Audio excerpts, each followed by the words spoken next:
Maligayang pagdating ulit sa aking channel mga Pete, halika at muli nating balikan ang isang kwento ng pelikula. Babala, ang istorya ay naglalaman ng isang maselang pamamahayag mula sa magandang guro at kanyang batang estudyante, kaya kung may gatas ka pa sa labi, ay mabuting huwag mo na lang ituloy. Bumalik ang taon sa 1943 bago pa simulan ang pangalawang pandaigdigang digmaan. Sa malamig na lugar ng Sweden, ipapakita ang ilang mga estudyante na pabalik ng klase dahil sa kakatapos lang na bakasyon. Isang batang babae na nagngangalang Lisbeth, siya ay ipapakitang palaging nakasulyap sa kanyang kapwa-estudyante dahil sa totoo lang ay matagal na siyang may lihim na pagtingin, ngunit walang alam dito ang lalaki. Siya ang 15 taong gulang na estudyanteng si Stig, na nag-aaral din dito sa parehong paaralan. Samantala, ipapakilala naman ang bagong guro, at hindi lang siya guro dahil siya ang pinakamagandang guro sa eskwelahan, siya si Viola, kung saan ang lahat ng kanyang estudyante ay interesado sa kanya nang una siyang makita. May nagaganap ngayon na kalokohan sa loob ng classroom, ang mga lalaki ay gumagawa ng nakakadiring bagay ng pagpasapasahan nila ang inuyang bubblegum at magbasa ng pinagbabawal na babasahin. Ang bubblegum ay kinuha ni Stig at inasinta ito sa isang malikot na langaw habang si Viola ay nakatalikod, kunwari ay wala siyang kaalam-alam sa mga nangyayari sa paligid hanggang matapos ang kanilang leksyon. Pinaiwan niya si Stig at ipinaliwanag dito kung gaano kadelikado ang pagmuya ng iisang bubblegum dahil maaari itong magdulot ng sakit. Gayunpaman ang talento ni Stig ay kinabiliban ng guro, ang pag-asinta nito sa mga langaw, kaya naman siya din mismo ang maglilinis ng kanyang mga naging kalat.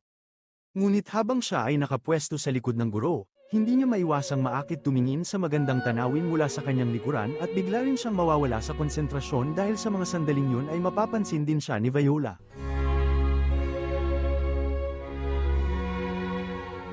Natapos ang araw at nakauwi na nga si Stig ng bahay. Naruroon ang kanyang ina, ngunit sa kanyang pagdating ay hindi na niya naabutan doon ang kanyang kapatid na lalaki na ganap ng isang Navy sa kanyang murang edad. Ang relasyon ng dalawang magkapatid ay maayos, nag-iwan siya ng isang sulat kay Stig na nagsasabing lilipat na ito sa isang submarine services at natutuwa siyang maglingkod sa kanilang bansa. Masayang lumabas si Stig para simulan ang kanyang trabaho sa gabi, pero doon masasalubong niya si Lisbeth na bumati sa kanya at sa ganoong paraan lang ay nagiging masaya na siya dito. Kumikita siya sa pamamagitan ng pagtitinda sa sinihan tuwing gabi habang sa umaga siya ay nag-aaral. Nang gabing yun ay ginulat siya ng kanyang kapatid sa sinihan dahil naparito daw ito sapagkat gusto daw ng mga babae dito ang mga nibing katulad niya. Umaga sa classroom, habang si Stig at Viola lang ang naroon, itong si Stig ay interesadong matuto ng mga ibang lengguwahe, kaya hiniram niya ang diksyonaryo ng guro, pero nang isasaoli niya na ito sa drawer ni Ma'am, ay muli na naman siyang natukso, habang mapapansin din ito ng kanyang guro. Nagsimula na nga itong magka-interes si Stig sa mga kakaibang bagay, sinusulyap niya si Ma'am sa labas tuwing recess at kung minsan ay nagpupunta pa siya sa bahay nito habang naghihintay na dumungaw ito ng bintana. Iba ang kanyang pakiramdam tuwing si Viola ay nasa paligid at tuwing wala ito sa loob ng classroom ay ganito ang ginagawa ni Stig sa kanyang upuan. Isang araw na ngailangan si Ma'am ng tulong sa mga estudyante, hindi nag-alinlangan si Stig at agad siyang nagtaas ng kamay. Isa nga itong pambihirang pagkakataon na hindi niya papalampasin, tinitingnan niya ang guro habang paakyat ito ng hagdan.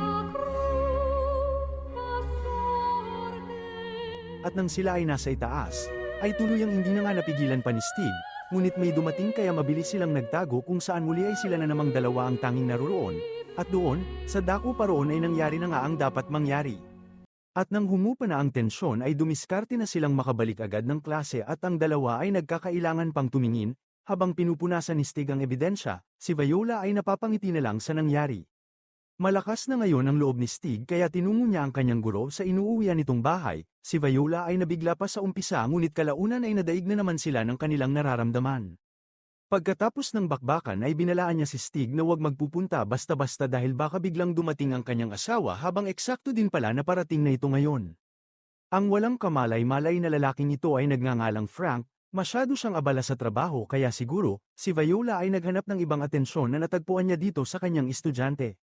Agad nagtago si Stig sa likod ng pintuan, pero nang magtangka siyang lumabas ay nakita din siya ni Frank ngunit hindi niya ito pinaghinalaan dahil iniisip niyang isa lamang siyang estudyante na tinuturan ng mabuti ng kanyang asawa.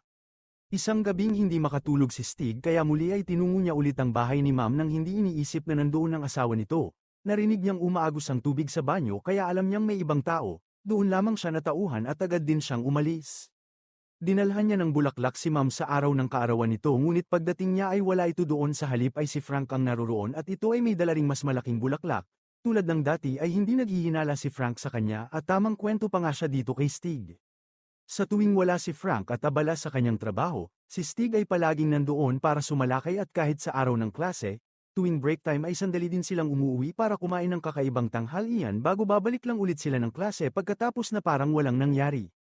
Isang araw ay nasanay na si Frank na palagi na lang niyang naaabutan si Stig na naroroon sa kanilang bahay hanggang naging mabuti na rin silang magkaibigan at nang minsan ay lumabas si Stig galing sa kwarto ni Viola ay nagulat siyang si Frank pala ay naroroon lang na nakaupo sa lamesa. Doon na pagtanto na nga ni Frank na parang may mali sa relasyon nito sa kanyang asawa at mukhang ibang lesson yata ang tinuturo ni Viola sa kanyang estudyante, pero parang si Frank ay may kakulangan, nagulat si Stig na hindi man lang ito nagalit at nanatili lamang mahinahon ang kanilang usapan. Isang liham ang pinadala kay Stig ng kanyang kapatid, isang liham na palaisipan at ano kaya ang gustong iparating nito sa kanya.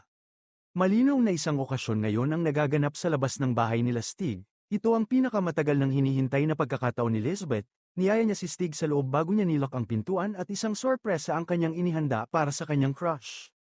Pagdilat ni Stig ay nagulat siyang wala na si Elizabeth na kahit anumang harang sa katawan habang may baon na rin itong proteksyon na isang chocolate flavor.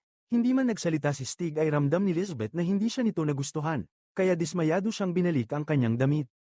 Muli si Stig ay kasama si Viola, tinanong niya ito na kung di niya mahal si Frank ay bakit hindi niya na lang ito divorce. Napangiti lamang si Ma'am dahil hindi na niya ito kailangang gawin, bagamat alam na raw nito ang namamagitan sa kanila ay wala itong ginagawa kaya wala siyang nakikitang dahilan.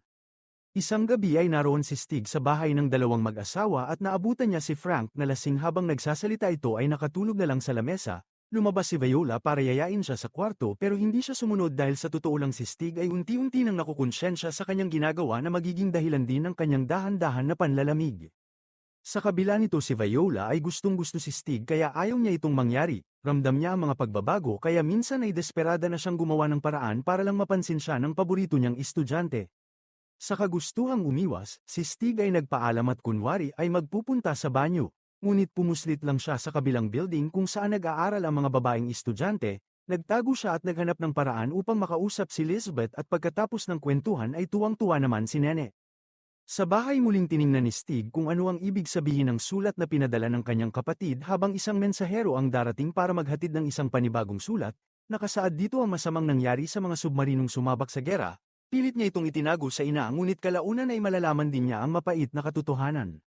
Samantala, si Viola ay nananatiling depressed sa mga nangyayari, hindi na pumupunta si Stig kaya minabuti niyang magpunta na lang sa sinehan ngunit naroon din si Elizabeth, nawawala si Stig kaya hinanap niya ito habang sa madilim na parte ng sinehan, ay makikita niya itong kasama si Viola. Ang mga bagay-bagay ay mas lalong lumalala at ang miserableng guro ay pinuntahan ni Stig para subukang kausapin at tapusin kung ano ang namamagitan sa kanila. Ngunit sa kabila nito ay ayaw talaga ni Viola na matuldukan ang lahat kaya sa huling pagkakataon ay pinagbigyan siya ni Stig. Minanipula ni Viola ang mga sitwasyon nang kausapin niya ang principal tungkol kay Stig at pagkatapos ng klase ay sinabihan niya itong hindi ito makakapasa sa kanya dahil sa ilang mga kadahilanan. Nang sumunod na araw ay may nangyaring kakaiba sa loob ng classroom dahilan upang sipain ni Stig ang mesa ng guro ngunit siya lamang ang napahamak. Kinausap siya ng principal ng paaralan subalit siya lamang ang naipit sa sitwasyon at kung sasabihin niyang may relasyon siya sa kanyang guro, ay hindi papaniwalaan ang kanyang salita dahil wala siyang ebidensyang magpapatunay nito sapagkat ang lahat ng ito ay nilinis na ni Viola. Kaya minabuti niya na lang magpunta kay Frank sa pagkakataon na yun upang sabihin dito ang lahat ngunit sa kabila nito ay matagal na ngang alam ni Frank ang ganoong bagay pero wala itong ginagawa at nang mapagtantong wala siyang mapapala ay tuluyan na lang siyang umalis ng bigo. At sa nalalapit na pagtatapos, sa huli, siya din ang talo sa paglalaro ng apoy na siya din ang nagsimula ngunit ngayon ay magbibigay ito ng pilat sa kanyang pagmulat sa katotohanang wala na ang dalawang babae sa kanyang buhay kasabay ng pag-aalala sa yumao niyang kapatid. Dumating ang araw ng graduation, habang tinatawag ni Viola ang mga pangalan ng estudyante, nagtungo si Stig sa harapan ng walang kahit anong salita, matagal niyang tinitigan ng guro bago siya umalis. Sa huli ay pumuslit siya sa silid ng paaralan upang kunin ang mga diksyonaryo na pagmamay-ari ni Viola bilang kanyang paghihiganti habang dito na rin mapuputol ang pelikula na nagturo sa atin ng lumang aral, ang aral na tila ba ngayon ay parang atin ang nakakaligtaan, kaya mga pit kung umabot ka pa sa minutong ito ay huwag mo sanang kalimutang mag-like sa video at mag-iwan ng comment. Maraming salamat at palagi po kayong mag-iingat.